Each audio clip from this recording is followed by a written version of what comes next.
Assalamualaikum warahmatullahi wabarakatuh. Nama saya Mahani, saya angkatan 31, jurusan Gizi Masyarakat dan Sumber Daya Keluarga atau dulu disebut GMSK. Sekarang sudah berubah namanya menjadi Departemen Gizi Masyarakat. Jadi pengalaman yang sangat unik ketika saya kuliah di IPB karena saya jurusan GMSK. Pasti Akang Teteh semua tahu jurusan GMSK itu identik dengan perempuan. Dan di angkatan saya dari 61 mahasiswa itu cuma 3 laki-lakinya. Jadi boleh dibilang saya dikerumuni para perempuan semuanya selama kuliah di IPB. Jadi waktu saya kuliah di IPB ya karena seperti itu situasinya, saya sering main ke Fateta karena di Fateta cukup imbang lah, laki-lakinya lumayan banyak. Jadi saya banyak main dengan teman-teman dari TPG, dari TIN, dari MP, dan seterusnya. Saat ini saya memang menggeluti dunia produksi produk perlebahan. Jadi saya memproduksi berbagai macam produk hasil perlebahan, terutama propolis dan madu herbal. Yang membuat saya tertarik kenapa saya mengembangkan produk propolis karena ketika saya lulus dari IPB, bekerja di perusahaan swasta, ada produk yang sangat unik yaitu propolis cair yang begitu luar biasa di pasar, tetapi semuanya impor. Dan itulah kemudian yang membuat saya sangat penasaran karena saya pikir Indonesia itu sumber produk perlebahan. Luas hutannya luar biasa dan menjadi pertanyaan saya kenapa tidak ada propolis cair asli Indonesia. Dari situlah kemudian rasa penasaran itu terjawab ketika tahun 2009 saya bergabung sebagai dosen di Unpad. Proposal penelitian saya langsung tentang propolis. Dan sampai sekarang tahun 2023 ini saya terus konsisten mengembangkan riset-riset terkait dengan propolis dan mengembangkan berbagai produk perlebahan yang berbasis propolis dan produk madu herbal.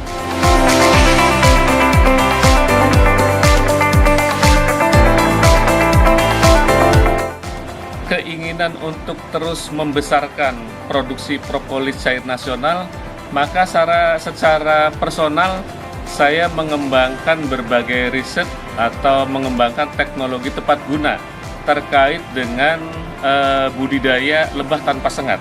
Karena lebah tanpa sengat ini produsen propolis yang paling melimpah dibandingkan spesies lebah yang lainnya. Tidak berhenti sampai di situ, saya juga mengembangkan teknik budidayanya, kemudian mengembangkan perbanyakan koloninya.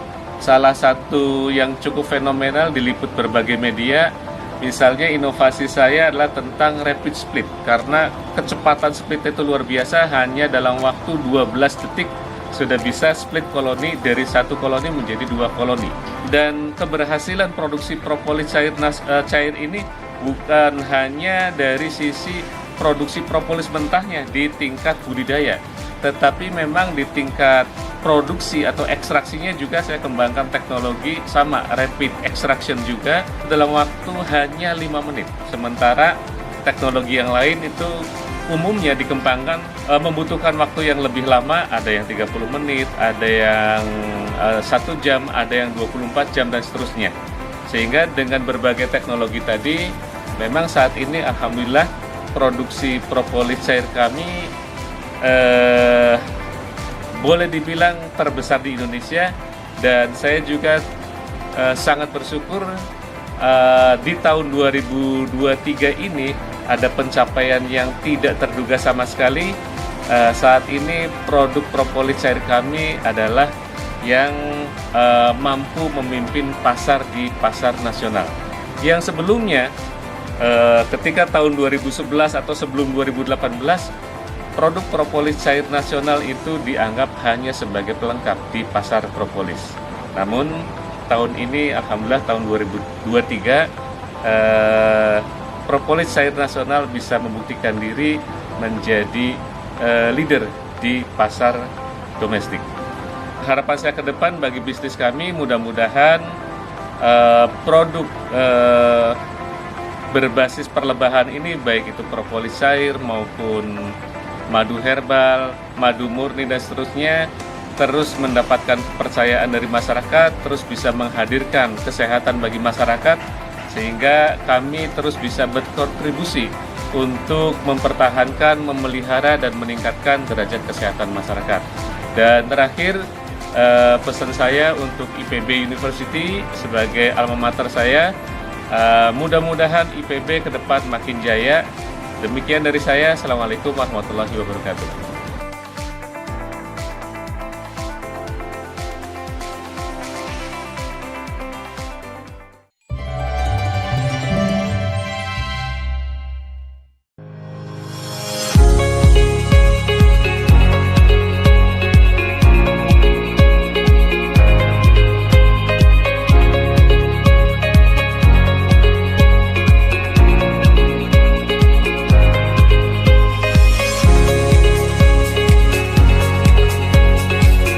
CV Nutrima Sehat Alami berdiri sejak tahun 2007.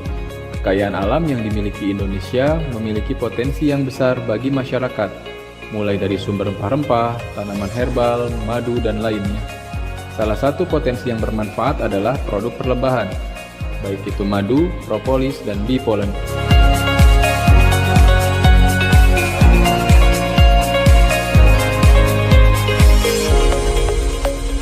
Sebagai produsen produk perlebahan, CV Nutrima Sehat Alami berkomitmen menjadi perusahaan yang terdepan melakukan proses bisnis green industry, di mana kami memperhatikan dalam pengelolaan limbah yang baik dan aman, serta mengubah limbah menjadi produk yang bernilai ekonomi. Kami juga ikut mendorong kelompok-kelompok tani dari seluruh Nusantara untuk giat menghijaukan lingkungan dan hutan, sebagai upaya menjaga produktivitas hasil perlebahan.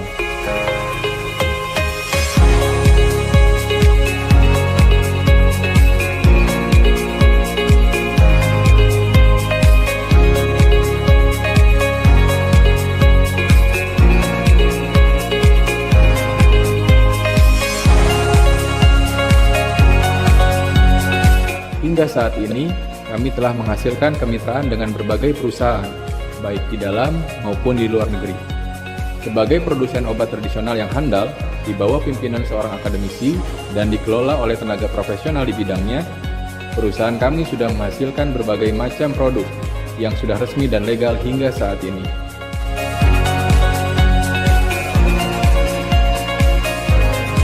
CV Nutrima Sehat Alami memperhatikan semua proses produksi dengan baik, mulai dari proses pemanenan, pengolahan, produksi, hingga distribusi ke tangan para konsumen. Tentunya didukung dengan berbagai keilmuan dan teknologi yang canggih, sehingga menghasilkan produk dengan mutu dan kualitas yang terbaik. CV Nutrima Sehat Alami berkomitmen untuk meneruskan cita-cita kebermanfaatan yang berkelanjutan melalui penyediaan berbagai edukasi dan pelatihan bagi semua kalangan, seperti kelompok tani, akademisi, hingga masyarakat umum.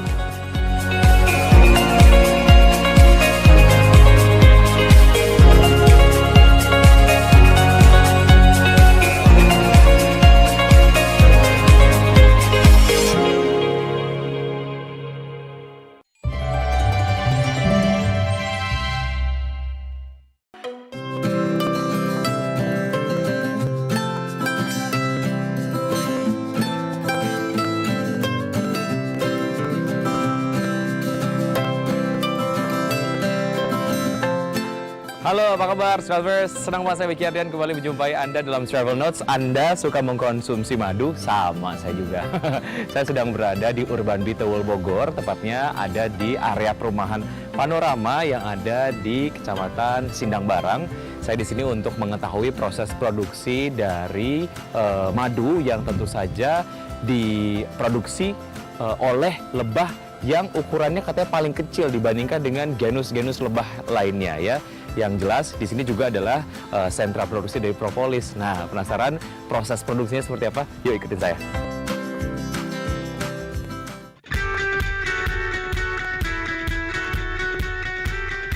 Ya, kali ini Travel Notes mengajak Anda untuk mengunjungi lokasi wisata edukasi berkonsep pembudidayaan lebah tewel atau lebah yang memiliki nama latin Tetragonula biroi.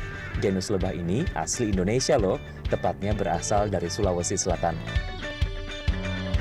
Lebah mini tak bersengat ini hanya hidup di negara-negara yang dilalui garis khatulistiwa. Indonesia salah satunya.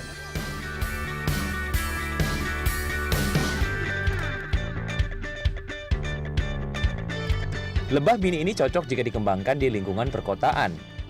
Selain tidak bersengat, lebah tewel juga tidak pemilih dalam mengkonsumsi makanannya. Serbuk sari dan nektar dari berbagai macam tanaman pun dikonsumsi olehnya. Dari rumput, tanaman perdu, hingga tanaman tinggi seperti pohon mangga. Karena hari sudah mulai siang dan biasanya jika udara semakin panas, lebah tewel menjadi lebih agresif, kami segerakan untuk memanen madu. Tentunya bersama sang pemilik, Pak Mahani. Kandang. Masuk sini ya. Iya. Nah, kita mau panen, yang pertama kita lakukan, kita akan pindahkan koloni lebah ini ke dalam botol bekas. Oke. Nah, supaya apa? Supaya kita aman, kita yang memanen aman, tidak diserang oleh koloni lebah. Dan bagi lebah pun lebih aman, karena pada saat pemanenan itu biasanya lebah banyak jadi korban. Oh gitu. Nah, supaya menghindari kedua hal tadi, Ya. kita pindahkan koloni lebah ke dalam botol ini, lalu Baik. kita tutup. Baik. Setelah sebagian besar masuk ke botol ini dengan aman, baru kita stup lebah ini kita bawa untuk lakukan pemanenan. Kalau saya ini cukup aman posisinya. Cukup aman. Nah, Oh, ini juga jalan cukup masuknya ini kan kelihatan nih. Oh baik. Kalau kita berdiri di sini, dianggap menghalangi, mereka akan serang. Oh oke. Ya, oke Mas. Ya. Sebelum kita mulai, meskipun ini tidak menyerang, tapi sebaiknya kita pakai pengaman Oh, karena oke. suka mengerubungi rambut. Oh, Nanti baik. lengket-lengket, jadi kita Ya, pakai ya. dulu ini. Ini apa semacam masker rambut ya? Iya, pengaman rambut. Pengaman rambut. Oke, ini dipakai buat berjaga-jaga Iya. supaya nanti tidak. Supaya rambut kita nggak lengket-lengket nanti. Siap. Oke. Nah, sip. Sudah cukup? Cukup. Mantap. Iya. Lanjut Pak. Nah, sekarang kita potong dulu ininya. Oh. Oh. Nah, oke. Oke. Baru kita tampung.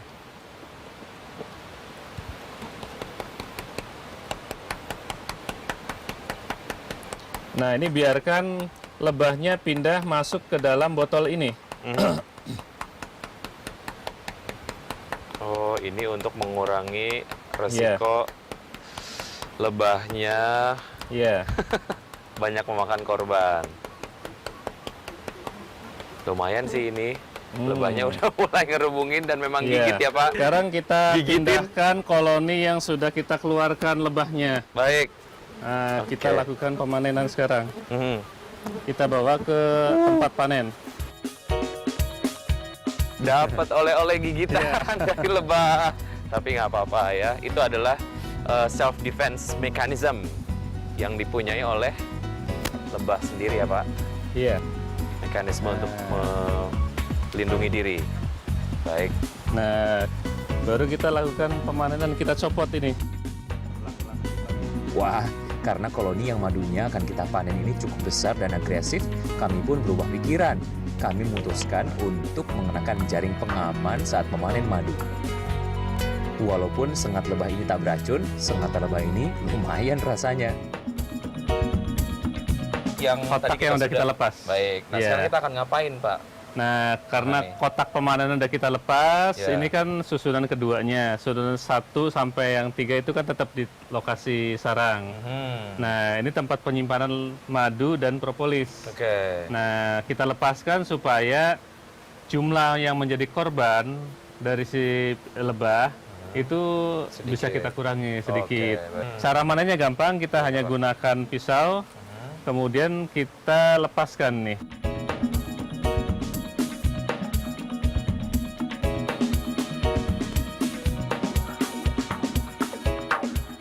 Ini sebetulnya campur nih antara madu, propolis, polen, dan telur. Nah, Tadi ada telurnya, kita lihat coba telurnya. Kalau ada telurnya kita akan pisahkan. Jadi sebetulnya kalau terlalu sedikit ya agak repot juga memang. oke. Jadi biasanya kalau kita lakukan pemanenan split itu, kalau telurnya sudah setengah dari kotak nomor 2, susunan 2 udah terisi separuh telur, kita bisa tinggal masukkan ke kotak baru. Oh gitu. Kita pindahkan. Kalau ini terlalu Jadi sedikit koloni ini. baru. Oh baik. Ini terlalu sedikit. Jadi belum bisa dipindahkan ke Belum kotak bisa. baru. Nah, jadi sekarang kita tinggal saring madunya.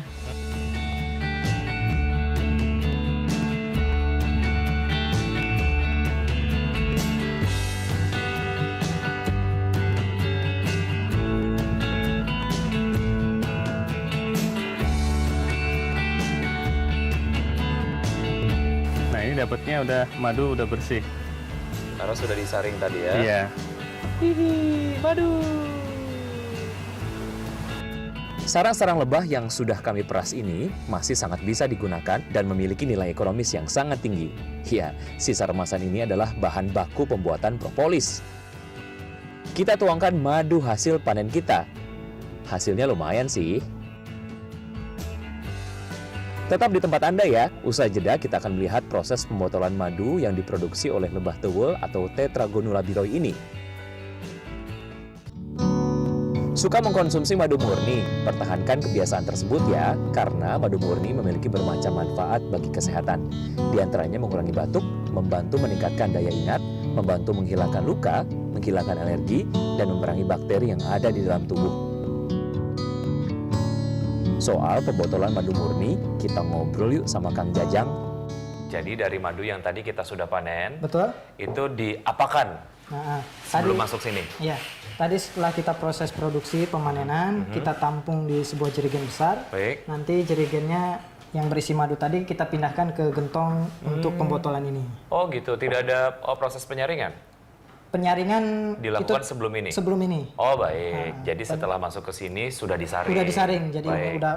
udah jernih dan udah terbebas dari benda-benda yang mengganggu. Apa yang paling penting dalam proses pembotolan ini, Kang Jajang? Yang terpenting dari proses pembotolan ini tentunya seorang karyawan harus benar-benar teliti dan fokus gitu, karena ini rawan sekali. Ketika ini kan proses pembotolan ini ketika memasuki ke botol, prosesnya ini cukup harus hati-hati gitu. Karena kalau sedikit hilang fokus, takutnya nanti si madunya kena leberan pinggir-pinggir ini repot lagi gitu kan. Oh baik. Dan itu menghilangkan kehigienisan si produk. Baik, ini dalam sekali pembotolan bisa membotolkan berapa botol madu? Kalau seharinya terbanyak sih kita paling ke 1000 botol. Oh 1000 botol. Oh, Sekali oke. produksi gitu kan sehari itu. Tergantung bagaimana proses panennya itu, apakah cukup banyak atau tidak. Nah setelah itu? Setelah itu langsung nanti ke proses penimbangan lagi. Oh ini ditimbang lagi? Iya, ditimbang sebelah sini Pak. Kita lihat proses penimbangan ya. Ya. Nah ini berarti ditimbang untuk betul-betul Pas ukurannya. pas ukurannya, gramasinya pas. Karena kan itu yang tertera di kemasan kemasan ataupun labelnya stiker itu. gitu. Kalau Harus kurang sesuai. dikit atau lebih ya tidak sesuai Betul, gitu ya betul. dengan apa yang ataupun yang tertera. Setelah ini baru setelah ditimbang Nah, ya. ditimbang, betul-betul ditimbang, disesuaikan gramnya, Ya. baru proses langsung ke penutupan botol. Penutupan botol.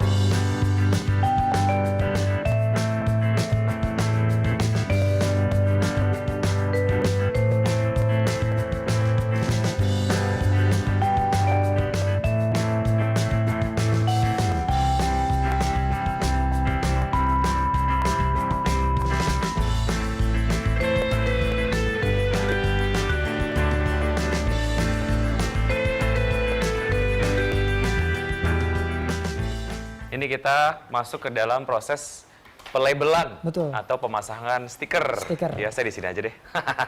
Kang Jajang, ini ya tadi seperti tadi yang disampaikan, pelabelan ataupun pemasangan stiker. Ini boleh dielaborasi sedikit ataupun dijelaskan lebih lengkap lagi. Baik. Tadi setelah proses peeling pembotolan, langsung masuk ke area packing. Baik. Di sini biasa masih belum berlabel, nanti karyawan langsung memasangkan label yang udah disiapkan. Prosesnya biasa gitu kan. Oke. Dipasang. Adapun ini nanti proses penggosokan itu agar si stikernya lebih nempelnya kuat. Karena ini kan botolnya kaca biasanya kurang nempel. Oh, Jadi harus gitu. perlu menggosokkan yang agak cukup lumayan kuat.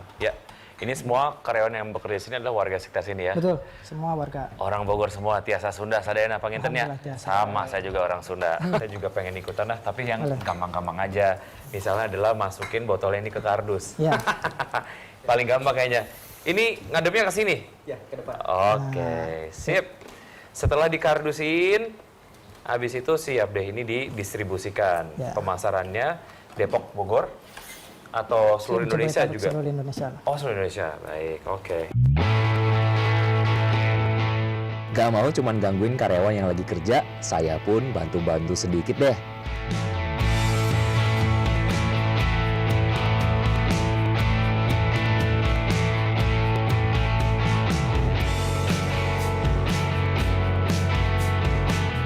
Soal jumlah kandungan nutrisi pada madu murni ternyata cukup banyak loh. Di antaranya adalah mineral seperti natrium, kalsium, magnesium, aluminium, besi, fosfor, dan kalium.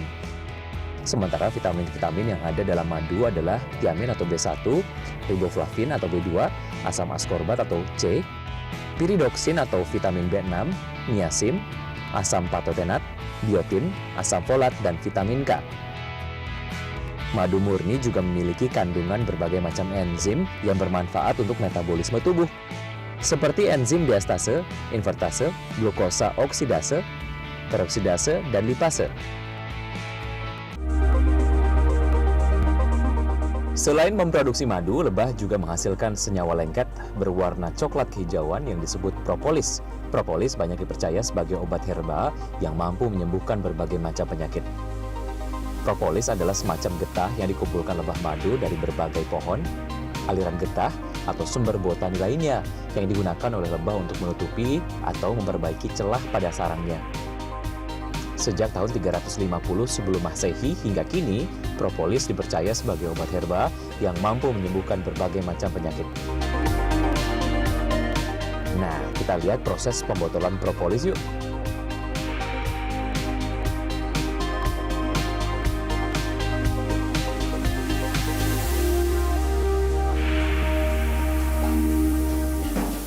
Ya, kita sudah sampai di ruangan apa nih Kang namanya? Ruang pembotolan propolis. Ruang pembotolan propolis. Jadi- Nah ini sebelum dibotolkan, propolis itu kan kalau nggak salah adalah bagian sarang dari lebahnya Betul. ya, yang diproses. Betul. Nah itu prosesnya diapain tuh si sarang lebahnya?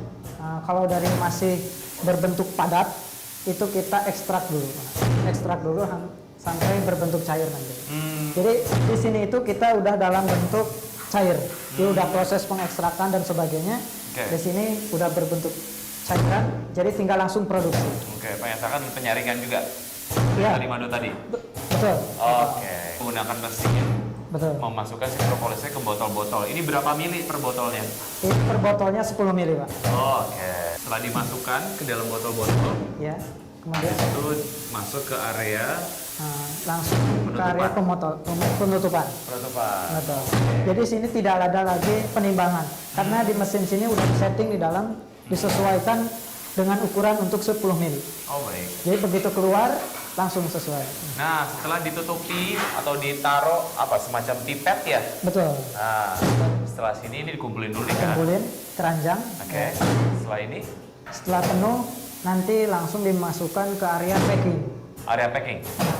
Area packing ini harus masuk semacam Betul. mesin. Ini ada passbox, Pak. Apa tuh? Passbox itu jadi ketika ini masuk ke sana, di sana ada sinar ultraviolet untuk membunuh kuman, bakteri dan sebagainya. Jadi kita masuk ke ruang packing itu udah dalam kondisi bersih Oh baik. karena udah masuk penyaringan ultraviolet di sini. Sudah disterilisasi Betul.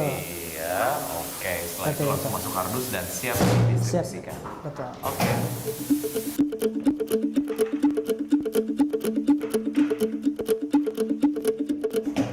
Propolis pun siap dipasarkan.